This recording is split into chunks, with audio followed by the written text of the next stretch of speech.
A tanker drifted just outside the Strait of Hormuz. Its bow pointed toward the passage. American destroyers were already in the Gulf. Aircraft were already overhead. Sensors were watching every mile of water. The most powerful navy on Earth was already there. And still the tanker did not move. Because Iran did not need to defeat the US Navy. It only needed to make one escort dangerous enough to become a disaster. In Hormuz, that was enough. One opening. One burning tanker. And overwhelming military power would suddenly mean nothing. So the real question was never whether America could fight through the strait. It was whether Iran had already turned Hormuz into a gamble no navy could afford to take. A tanker drifted in open water just outside the Strait of Hormuz. Its bow pointed toward the passage, but never moving in. American warships were already in theater. Their aircraft were already flying. Their sensors were already watching the corridor. And still not one tanker was being escorted through. That was the first shock. The most powerful navy on Earth was not being kept back by a fleet battle or by some massive line of enemy ships. It was being held at the edge of a narrow strip of water by the risk of one single transit. Hormuz looked small on a map. On the surface, it looked like a route that could be forced, but inside that choke point, space tightened fast.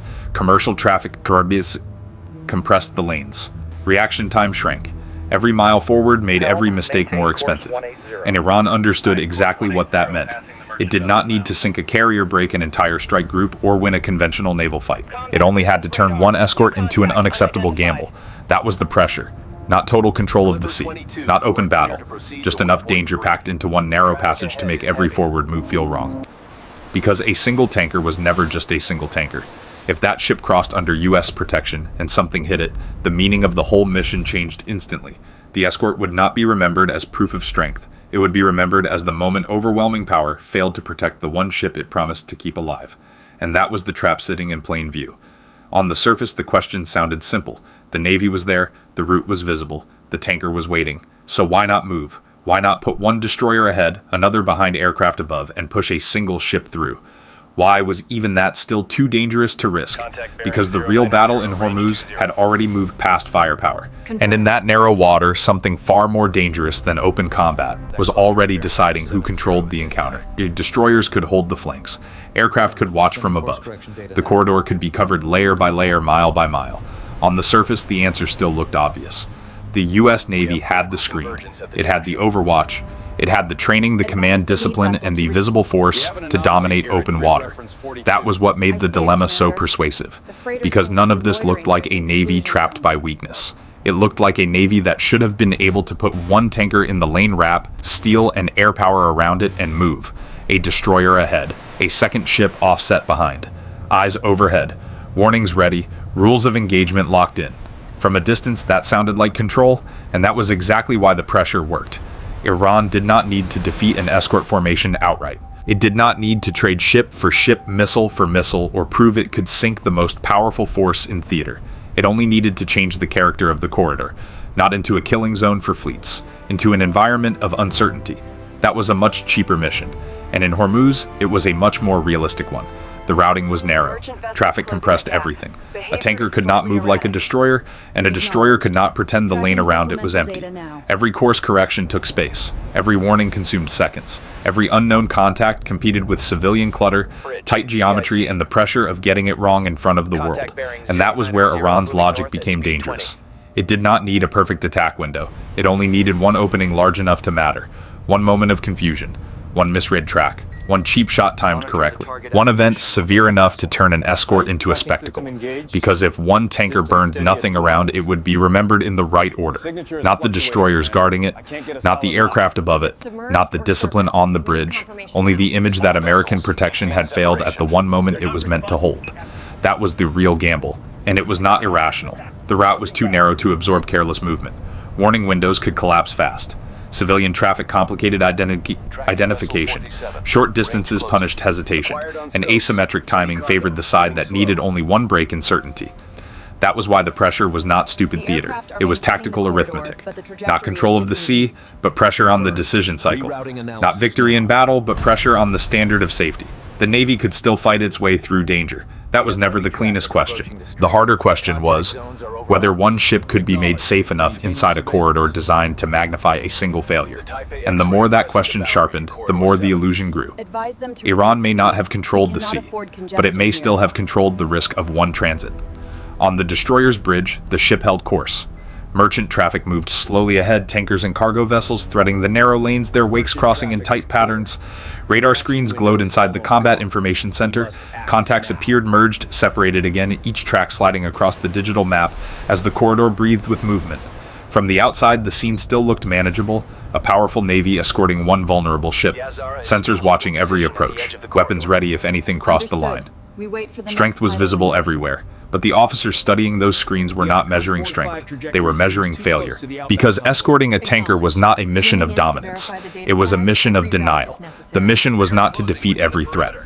The mission was to prevent one single catastrophic event, and that changed the math entirely. One threat lane could be managed. One contact behaving strangely could be intercepted, warned, turned away.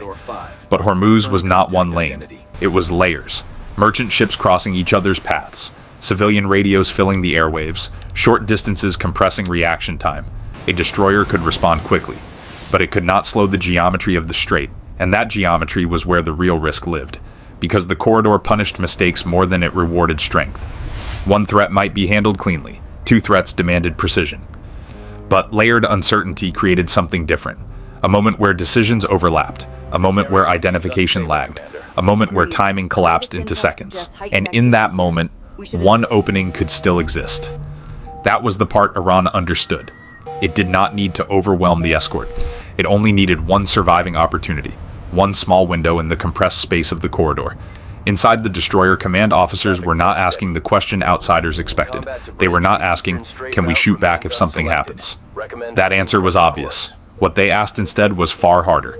Can we make catastrophic failure improbable enough to justify sending the ship forward? Because in this corridor, a single mistake carried more weight than 100 correct decisions. One escort might succeed, 9 warnings might work, dozens of threats might dissolve before becoming real. But if one moment slipped, everything changed. One burning tanker would erase every successful maneuver that came before it. And the people inside the command center understood something else as well. Iran did not need to win the sea. It only needed to make sure the sea remained uncertain, because uncertainty was the enemy of guarantees, and escort demanded a guarantee. From the outside, restraint still looked like caution. From the inside, it was starting to look different. It looked like recognition. Recognition that this corridor was not a stage for proving strength. It was a place where a single cheap success could outweigh overwhelming military advantage. And once that picture became clear, the question facing the Navy changed shape entirely. The mission was no longer about forcing a ship through danger. It was about deciding whether that danger deserved to be challenged at all. The tanker still waited outside the corridor. Its engines idled, low bow, pointed toward the narrow shipping lane, the strait only a few miles ahead. Inside the destroyer, officers watched the same map they had been studying for hours. Traffic moving, contacts shifting, distances tightening along the route. From the outside, it still looked like hesitation. A navy powerful enough to dominate the sea, yet refusing to move a single ship forward. But inside the command loop, a different calculation had already taken shape. There was a line, not drawn on the water, not announced over the radio, but understood clearly by the officers responsible for the mission. The Navy would escort a tanker only if one condition could be met. Iran had to be denied any cheap strategic win, not a dramatic victory, not a decisive battle. Just one success large enough to change the meaning of the entire transit, because the moment one tanker burned, the equation flipped instantly. All the destroyers guarding it would vanish from the story. The aircraft above it would vanish from the story. Even the successful defenses, the warnings issued, the threats intercepted, would disappear. The only image that mattered would be a burning tanker under American protection. That was the real threshold. Escort only worked if that moment could be made extremely unlikely. And in a corridor like Hormuz, certainty like that was impossible. That realization was the hinge of the entire encounter. Because Iran's leverage depended on something very specific. America had to accept the test. Iran did not need to force a battle. It only needed the United States Navy to prove control inside the corridor. If the Navy entered, even perfect strength would still carry that single point of failure.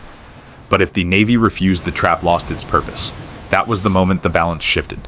What looked like hesitation was actually the refusal to validate the battlefield Iran prepared.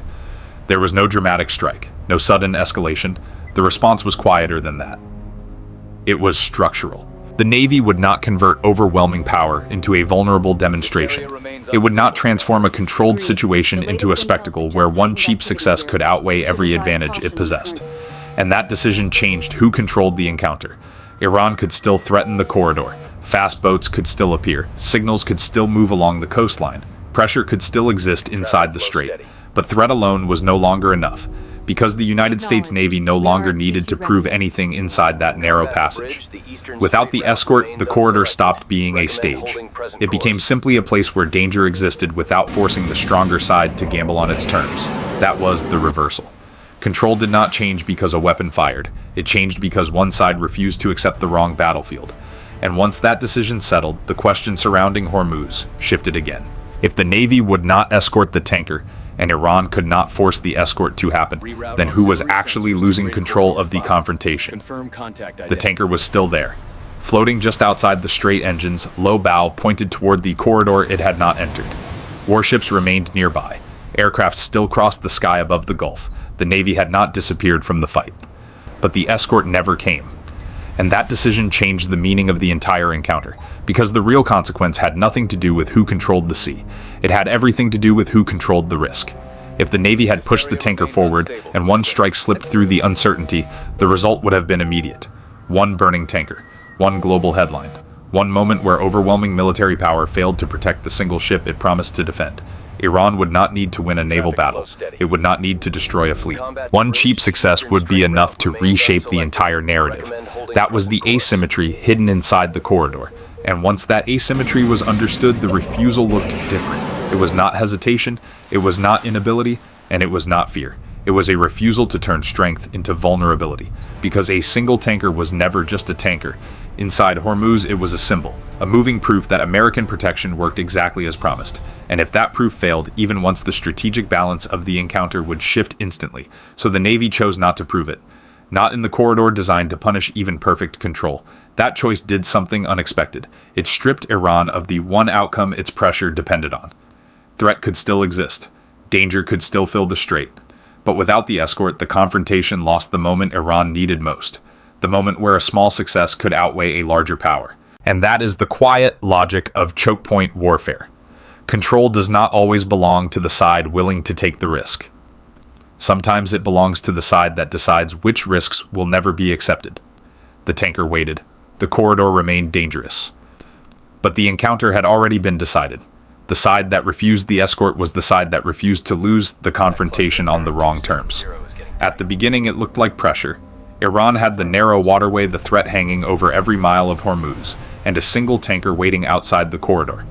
From a distance, it looked as if the United States Navy was the side hesitating. But that illusion only worked as long as the Navy agreed to the test, because the real contest was never about who could fight inside the strait. It was about who decided which risks were worth accepting there. Iran could threaten the corridor. It could make the passage dangerous. But it could not force the Navy to prove control inside a battlefield designed to magnify one mistake. And once that became clear, the encounter had already turned. The tanker never entered the strait. The pressure never disappeared. But the side that refused the escort was the side that never lost control of the confrontation. Out in the dark Gulf water, the destroyer held its course, watching a corridor that still looked contested, but no longer belonged to the side that moved first.